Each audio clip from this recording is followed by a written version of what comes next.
वो अगर ये थोड़ा सा भी देखेंगे उनको लगा ये तो मैजिक है, एकदम से उसको मन कर जाता है सीखने का।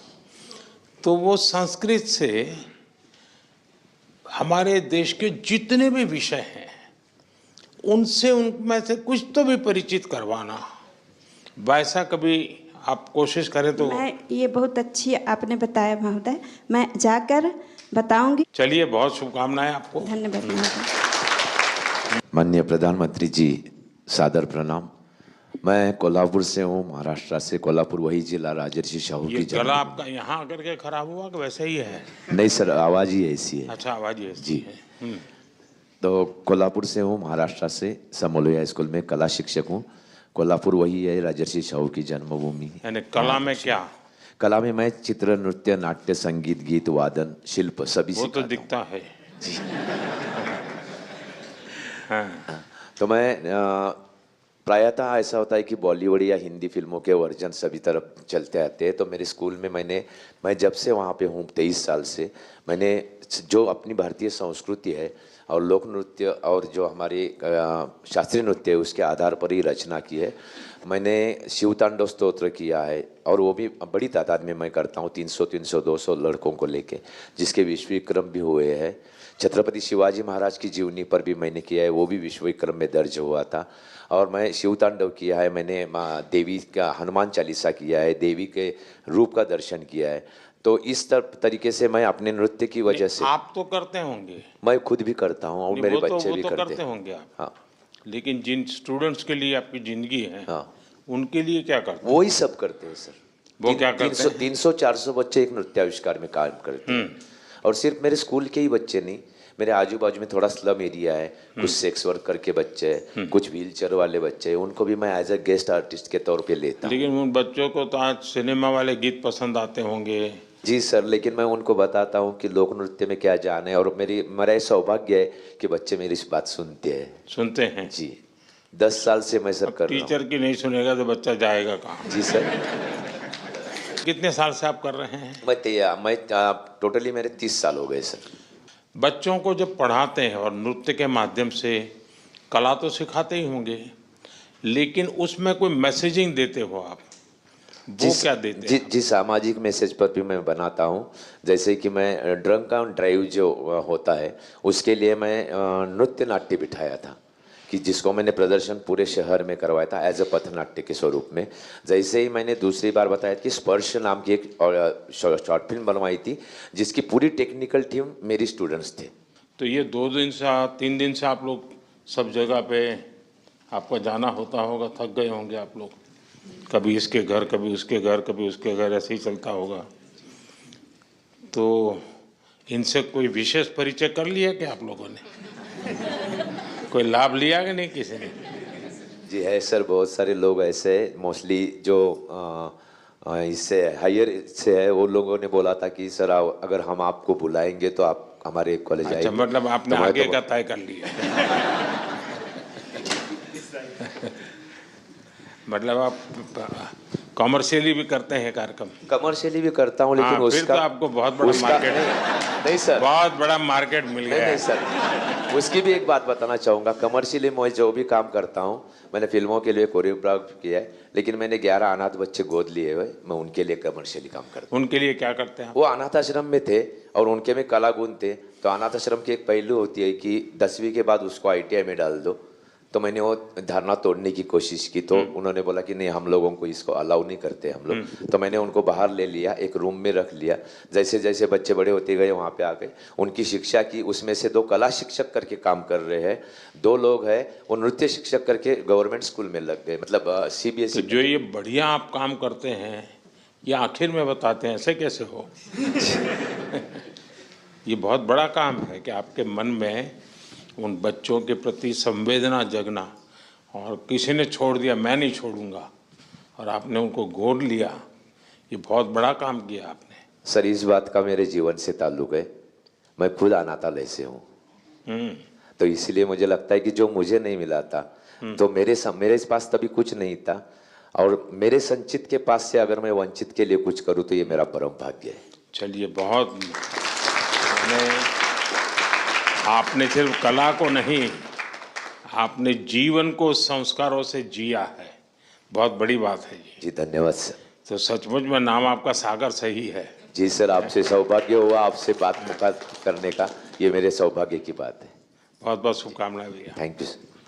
माननीय प्रधानमंत्री जी नमस्कार। नमस्ते जी। मैं डॉक्टर अविनाशा शर्मा हरियाणा शिक्षा विभाग में बतौर अंग्रेज़ी प्रवक्ता के रूप में काम कर रही हूँ। माननीय हरियाणा के जो वंचित समाज के बच्चे हैं, जो ऐसी पृष्ठभूमि से आते हैं जहाँ अंग्रेज़ी भाषा उनके लिए सुनना और समझना थोड़ा मुश्किल होता है, उसके लिए मैंने एक प्रयोगशाला का निर्माण किया है।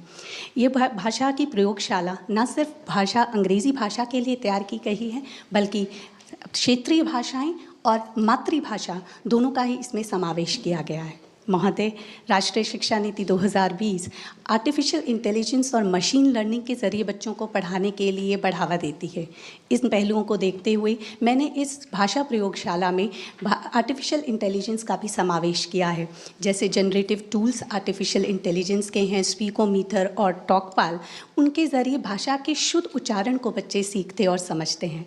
मुझे बहुत खुशी हो रही है आपसे साझा करते हुए महोदय कि मैंने अपने प्रदेश का प्रतिनिधित्व यूनेस्को, यूनिसेफ, इंडोनेशिया और उज़्बेकिस्तान जैसे क्षेत्रों में, देशों में किया और उसका प्रभाव मेरे क्लासरूम तक पहुंचा। आज हरियाणा का एक सरकारी स्कूल ग्लोबल क्लासरूम बन गया है और उसके ज़रिए बच्चे इंडोनेशिया में कोलंबिया यूनिवर्सिटी में बैठे हुए प्रोफेसर्स और स्टूडेंट्स के साथ बातचीत करते हैं और अपने अनुभव को साझा करते हैं। थोड़ा अनुभव बताएंगे किस प्रकार से करते हैं आप, बाकियों को भी पता चले। हाँ जी सर, माइक्रोसॉफ्ट स्काइपाथन एक टाइप का प्रोग्राम होता है जिसको मैंने अपने बच्चों से इंट्रोड्यूस कराया है। कोलंबिया यूनिवर्सिटी के प्रोफेसर्स के साथ बच्चे जब बातचीत करते हैं, उनके कल्चर, उनकी लैंग्वेज, उनकी जो रोज़मर्रा में काम आने वाली चीज़ें हैं, जिस तरीके से वो अपने एकेडमिक्स को इन्हांस करते हैं, वो चीज़ें हमारे बच्चे सीख पा रहे हैं। बहुत खूबसूरत सा एक अनुभव मैं शेयर करना चाहूँगी सर आपसे। मैं जब उज़्बेकिस्तान गई तो वहाँ से जो अनुभव मैंने अपने बच्चों से शेयर किया तो उनको ये समझ में आया कि जिस तरीके से अंग्रेज़ी उनकी अकादमिक भाषा है, ठीक उसी तरीके से उज़्बेकिस्तान के लोग अपनी मातृभाषा उज़्बेक में बात करते हैं। रशियन उनकी ऑफिशियल लैंग्वेज है, राष्ट्रभाषा है, और अंग्रेज़ी उनकी अकादमिक भाषा है। तो वो अपने आप को इस विश्व से जुड़ा हुआ महसूस करते हैं। अंग्रेज़ी उनके लिए सिर्फ एक पाठ्यक्रम का हिस्सा नहीं रह गई है, उनको ये रुचि बढ़ने लग गई है इस भाषा में, क्योंकि अब ये नहीं है कि विदेशों में ही अंग्रेज़ी बोली जाती है और ये उनके लिए बहुत सहज है। ये उनके लिए उतनी ही चैलेंजिंग है, चुनौतीपूर्ण है, जितनी हमारे भारतीय बच्चों के लिए हो सकती है। नहीं, आप बच्चों को दुनिया दिखा रही हैं, अच्छी बात है, हाँ जी, लेकिन देश भी दिखा रही हैं क्या? बिल्कुल सर। जब मैं तो हमारे देश की कुछ चीज़ें जिससे उनको अंग्रेजी सीखने का, जानने का, समझने का मन कर जाए, ऐसा कुछ? सर, मैंने इस भाषा प्रयोगशाला में भाषा कौशल विकास पर काम किया है। तो अंग्रेज़ी भाषा तो एक पाठ्यक्रम की भाषा रही है, बट भाषा सीखी कैसी जाती है, क्योंकि अब मेरे पास जो बच्चे आ रहे हैं वो हरियाणवी परिवेश के हैं। अगर मैं रोहतक में बैठे हुए बच्चे से बात करूं, वो नूंह में बैठे हुए बच्चे से बिल्कुल डिफरेंट भाषा में बात करता है। तो अच्छा, हम जैसे घर में हमारे पास टेलीफोन पुराने ज़माने में वो जो रहता था, हाँ जी, डिब्बा, वो फ़ोन है, और हमारे घर में कोई ऐसे गरीब परिवार की कोई महिला घर काम के लिए अपने यहाँ आती जाती है। हाँ जी। इतने में घंटी बजी और वो टेलीफोन उठाती है, उठाते बोलती हेलो। वो कैसे सीखी? वो यही भाषा का कौशल विकास सर बताया, भाषा सुनने पर और उसका प्रयोग करने पर आती है। और इसलिए सचमुच में लैंग्वेज बोलचाल से बहुत जल्दी सीखी जा सकती है। बिल्कुल सर। मुझे याद है, मैं जब गुजरात में था तो नडियाद में मेरे यहाँ एक महाराष्ट्र का परिवार नौकरी के लिए, वो प्रोफेसर थे, नौकरी के लिए आए। उनके साथ उनकी वृद्ध माताजी थी। अब ये महाशय पूरा दिन भर स्कूल कॉलेज में रहते थे, लेकिन लैंग्वेज में जीरो रहे वो 6 महीने के बाद भी। और उनकी माताजी कुछ पढ़ी लिखी नहीं थी, लेकिन वो धन गुजराती बोलना शुरू कर दिया। तो मैं एक बार उनके यहाँ भोजन के लिए गया, मैंने पूछा ये नहीं, बोले हमारे घर में जो काम वाली है ना, उसको और कुछ आता नहीं। तो बोले मुझे सीख गया। बिल्कुल सर, बोलचाल से सीखा जाता है। बिल्कुल सर। और मुझे बराबर याद है, मैं जब छोटा था तो मेरे स्कूल में जो टीचर थे वो थोड़े स्ट्रिक्ट भी थे हाँ जी। और हमें स्ट्रिक्टनेस थोड़ी तकलीफ करती थी। लेकिन उन्होंने, राजा जी ने जो रामायण महाभारत लिखी है, तो उसमें से रामायण की जो बहुत परिचित वार्ता तो सबको परिचित होती है, तो बड़ा आग्रह करते थे कि राजा जी ने जो रामायण लिखी है उसको थोड़ा धीरे धीरे पढ़ना शुरू करो। कथा पता था, भाषा पता नहीं थी, लेकिन बहुत जल्दी कोरिलेट करते थे। एक दो शब्द समझ गए तो भी लगता था हाँ ये कहीं सीता माता की कोई चर्चा कर रहे हैं। बिल्कुल सर। चलिए, बहुत बढ़िया। Thank you sir, thank you. हर हर महादेव। सर हर हर महादेव। काशी वालों को हर हर महादेव से दिन शुरू होता है। हाँ। सर मैं आज आपसे मिलके बहुत खुश हूँ सर। सर मैं कृषि विज्ञान संस्थान में पौधे की रोगों के ऊपर मेरा विशेष शोध है, और उसमें मेरा एक सबसे बड़ा प्रयास ये है कि जो हम लोग सस्टेनेबल एग्रीकल्चर की बात करते हैं वो ज़मीनी स्तर पे अभी वो उतरे नहीं हैं पूरा चीज़। मेरा इसलिए प्रयास ये है कि हम किसानों को ऐसे टेक्निक को हाथ पकड़ाए जो आसान हो और उसकी अभूतपूर्व परिणाम खेतों में दिखे। और मुझे लगता है इस प्रयास में हमको बच्चों, स्टूडेंट्स मेरा और महिलाओं की भागीदारी अहम है, और इसीलिए मेरा प्रयास ये है कि मैं स्टूडेंट्स के साथ गांव में जाता हूं और किसानों के साथ मैं महिलाओं को भी आगे बढ़ने के लिए प्रयास कराता हूं, ताकि ये छोटी छोटी जो टेक्निक्स हम लोग डेवलप किए हैं उससे सस्टेनेबिलिटी की तरह हम लोग कदम बढ़ा सकते हैं, और इससे किसानों को फ़ायदा भी हो रहा है। कुछ बता सकते हैं क्या किया है? सर हम लोगों ने बीज शोधन की टेक्निक को परफेक्ट किया है। हमने कुछ लोकल माइक्रोब्स को आइडेंटिफाई किए हैं। उससे जब हम बीज को शोधन करते हैं तो जब रूट्स आते हैं सर, वो पहले से ही वही विकसित रूट जड़ बनते हैं, और उससे वो पौधा बहुत स्वस्थ बनते हैं, और उस पौधे में सर की बीमारियां कम लगती है क्योंकि जड़ इतने मजबूत हो जाते हैं। पौधे को वो एक अंदर से एक ताकत देते हैं कीट और बीमारियों से लड़ने के लिए। तो ये परिणाम लैब में करने वाला काम बता रहे हैं जी। लैंड पर कैसे करते हैं? लैब टू लैंड, जब आप कह रहे हैं आप खुद जा रहे हैं किसानों के पास, जी सर, वो कैसे इसको करते हैं और वो कैसे शुरू करते हैं? सर हम लोगों ने एक पाउडर फॉर्मुलेशन बनाए हैं, और इस पाउडर फॉर्मुलेशन को हम किसानों को देते हैं और उनके हाथों बीज को शोधन करवाते हैं, और ये हम प्रयास कई सालों से निरंतर कर रहे हैं। और वाराणसी के आसपास के 12 गांव में हम लोग अभी इस कार्य को किए हैं, और महिलाओं की अगर संख्या की बात कहें तो 3000 से अधिक महिलाएं अभी इस टेक्निक नहीं तो ये जो लोग किसान हैं वो किसी और किसान को भी तैयार कर सकते हैं? बिल्कुल सर, क्योंकि जब वो पाउडर लेने के लिए एक किसान आते हैं वो और 4 किसानों के लिए साथ में लेके जाते हैं, और इसका क्योंकि देखा देखी किसान बहुत सीखते हैं। और मुझे ये बात की खुशी है कि हमारे जो हम जितने को सिखाए हैं उनसे और कई गुना लोगों ने अपनाए हैं इसको। अधिक पूरा संख्या मेरे पास ज्यादातर किस फसल पे प्रभाव हुआ और किस फसल? सब्जी और गेहूं पे। सब्जी और गेहूं। जी सर। ये जो प्राकृतिक खेती, इस पर हमारा बल है। जी सर। और जो लोग धरती माँ को बचाना चाहते हैं जी वे सब चिंतित हैं जिस प्रकार से हम इस धरती माँ की सेहत के साथ अत्याचार कर रहे हैं। उस माँ को बचाना बहुत ज़रूरी हो गया है। जी सर। और उसके लिए प्राकृतिक खेती एक अच्छा उपाय दिखता है। उस दिशा में कोई चर्चा हो रही है वैज्ञानिकों में? जी बिल्कुल सर, प्रयास उसी दिशा में है, लेकिन सर किसानों को हम लोग अभी पूरी तरह कन्विंस नहीं कर पा रहे हैं कि रसायन को आप प्रयोग ना करें, क्योंकि किसान डरते हैं कि हम रसायन के प्रयोग नहीं करने से मेरे फसल में कुछ नुकसान हो जाए। एक उपाय हो सकता है, मान लीजिए उसके पास 4 बीघा जमीन है तो 25% 1 बीघा में तुम ये प्रयोग करो, 3 में जो तुम परंपरागत करते हैं वो करो। जी। यानी छोटा सा हिस्सा लो, उसको एक प्रकार से अलग से तुम इसी पद्धति से करो तो उसकी हिम्मत आ जाएगी। हाँ यार थोड़ा नुकसान होगा तो 10% 20% हो जाएगा, जी सर। लेकिन मेरी गाड़ी चलेगी। गुजरात के जो गवर्नर है आचार्य देवव्रत जी, वे बहुत ही डेडिकेटेड है इस विषय में, काफ़ी काम करते हैं। अगर आप वेबसाइट पे जाएंगे, क्योंकि आप में से बहुत से लोग हैं जो किसान का बैकग्राउंड वाले होंगे, तो उन्होंने प्राकृतिक खेती के लिए बहुत सारा डिटेल बनाया है। ये आप जो एलकेएम देख रहे हैं ना, यहाँ पूरी तरह प्राकृतिक खेती का ही उपयोग होता है, हर चीज़ का। यहाँ कोई केमिकल अलाउ नहीं है। वो ये आचार्य देवव्रत जी ने बहुत ही अच्छी फार्मूला डेवलप की है, कोई व्यक्ति उसको कर सकता है जी। गौमूत्र वगैरह का उपयोग करके करते हैं और बहुत अच्छे परिणाम आते हैं। अगर आप उसको भी स्टडी करें आपकी यूनिवर्सिटी में, क्या हो सकता है, तो देखिए। जरूर सर। चलिए, बहुत शुभकामनाएं। धन्यवाद। वणक्कम। Vanakkam, Prime Minister ji. I am Dr. A. Gandhimati.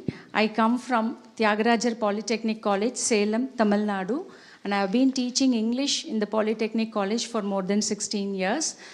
Most of my Polytechnic students hail from rural background. They come from Tamil medium schools. So they find it difficult to speak, at least open their mouth in English. नहीं, लेकिन हम लोगों को ये भ्रम है, शायद सब लोगों के ही होगा, कि भाई यानी तमिलनाडु मतलब सबको अंग्रेजी आती है। Obviously, sir, there are rural people, sir, who study from the vernacular language medium. So they find it difficult, sir. So for them, we teach. और इसी जो नई शिक्षा नीति है, उसमें मातृभाषा पर बहुत बल दिया गया है। Yes, sir.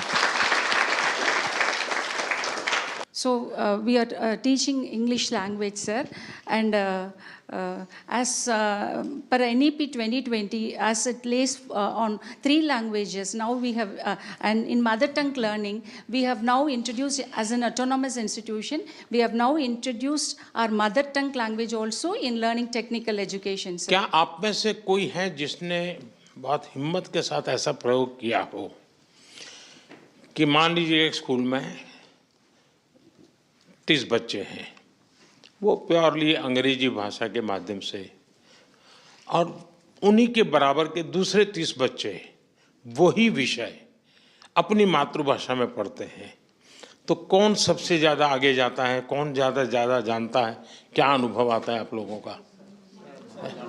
हाँ, क्योंकि क्या है, मातृभाषा में वो डायरेक्ट चीज़ को पकड़, उसको मेंटली अंग्रेजी, फिर उसका अपनी भाषा में ट्रांसलेट करेगा, फिर उसको समझने का प्रयास करेगा, बहुत एनर्जी जाती है उसकी। तो बच्चों को अपनी मातृभाषा में पढ़ाने का और बाद में अंग्रेजी एक सब्जेक्ट के रूप में बहुत अच्छा पढ़ाना चाहिए। यानी जैसे संस्कृत टीचर क्लास में जाती होगी और क्लासरूम से बाहर आती होगी, संस्कृत के सिवा किसी भी भाषा का प्रयोग नहीं करती होगी आशा जी, वैसे ही अंग्रेजी के टीचर को भी क्लासरूम में अंदर जाने से बाहर निकलने तक और कोई लैंग्वेज नहीं बोलनी चाहिए। अंग्रेजी करेंगे तो वो भी उतनी ही बढ़िया तरीके से करेंगे। फिर ऐसा नहीं कि वे एक वाक्य अंग्रेजी और फिर 3 वाक्य मातृभाषा में पढ़ाएंगे, तो वो बच्चा कैच नहीं कर सकता है। अगर हम उतना डेडिकेशन लैंग्वेज के प्रति भी होगा तो बुरा नहीं है। और हमें तो अपने बच्चों की आदत डालनी चाहिए, ज़्यादा से ज़्यादा भाषाएं सीखने का उनके मन में इच्छा जगनी चाहिए। और इसलिए कभी कभी स्कूल में तय करना चाहिए, इस बार हम अपने स्कूल में 5 अलग अलग राज्यों के गीत सिखाएंगे बच्चों को। 5 गीत एक साल में मुश्किल नहीं है, तो 5 भाषा के गीत जान लेंगे। कोई असमिया करेगा, कोई मलयालम में करेगा, कोई पंजाबी करेगा, पंजाबी तो खैर कर ही लेते हैं। चलिए, बहुत बहुत शुभकामनाएं, wish you all the best. प्रधानमंत्री जी, मेरा नाम उत्पल सैकिया है और मैं असम से हूँ। मैं अभी north east skill centre Guwahati में फूड एंड बेवरेज सर्विस में एक प्रशिक्षक के रूप में काम कर रहा हूँ। और मैं इधर नॉर्थ ईस्ट स्किल सेंटर में मेरा अभी 6 साल संपन्न हो गया है और मेरा मार्गदर्शन से अब तक 200 से ज़्यादा छात्र सफलतापूर्वक प्रशिक्षित हो गया है और देश और विदेश में 5 स्टार होटलों में काम। कितने समय का कोर्स है आपका? 1 साल का कोर्स है। 1 ईयर? Yes sir. और हॉस्पिटैलिटी का जानते हैं वो? Hospitality food and beverage service sir. Food and beverage, उसमें क्या विषय सिखाते हैं आप? हम सिखाते हैं कैसे गैस से बातें करते हैं, कैसे फूड सर्विस होता है, कैसे ड्रिंक सर्विस होता है। तो इसके लिए हम क्लासरूम में स्टूडेंट्स को ऑलरेडी रेडी कराते हैं, डिफरेंट टेक्निक्स सिखाते हैं, कैसे गैस का प्रॉब्लम सॉल्व करना है, कैसे टैकल करना है, वो सब हम सिखाते हैं। जैसे कुछ उदाहरण बताइए। इन लोगों को काम है कि इनको घरों में बच्चे ये नहीं खाऊंगा, ये खाऊंगा, ये नहीं खाऊंगा, ऐसा करते हो, तो आप अपनी टेक्निक सिखाइए इनको। नहीं, बच्चों के लिए अभी तो मेरे पास कुछ टेक्निक है नहीं, लेकिन जो गेस्ट आते हैं हम लोग, जो हमारे पास होटल्स में आते हैं, तो उन लोग को कैसे टैकल करना है, मतलब पोलाइटली, हम्बली उन लोग को बातें सुन के। यानी ज्यादातर आपका फोकस सॉफ्ट स्किल पर है। हाँ जी सर, हाँ जी सर, सॉफ्ट स्किल्स। ज्यादातर वहाँ से निकले हुए बच्चों को जॉब के लिए अपॉर्चुनिटी कहाँ रहती है? ऑल ओवर इंडिया, जैसे कि दिल्ली हो गया, यानी मेनली बड़े बड़े होटल में, बड़े बड़े होटल्स में। हाँ जी, हमारा मतलब 100% प्लेसमेंट गारंटेड है। हमारा प्लेसमेंट टीम है, वो लोग देखते हैं। तो वैसे आप गुवाहाटी में हैं। हाँ जी सर। अगर मैं हेमंता जी से कहूँ हाँ जी सर। कि हेमंता जी के जितने मिनिस्टर्स हैं, हाँ जी सर, उनके स्टाफ को आप ट्रेन करें और उनके अंदर एक कैपेसिटी बिल्डिंग करें, ताकि उनके यहाँ गेस्ट आते हैं हाँ जी सर, और उसको मालूम नहीं होता है कि ये गेस्ट को बाएं हाथ से पानी दूं या दाहिने हाथ से, तो हो सकता है। डेफिनेटली हो सकता है सर। देखिए, ये बात आपको आश्चर्य होगा, मैं जब गुजरात में था मुख्यमंत्री, तो मेरे यहाँ एक होटल मैनेजमेंट स्कूल था। तो मैंने बड़ा आग्रह किया था कि मेरे जितने मिनिस्टर्स हैं, उनका जो पर्सनल स्टाफ है, उनको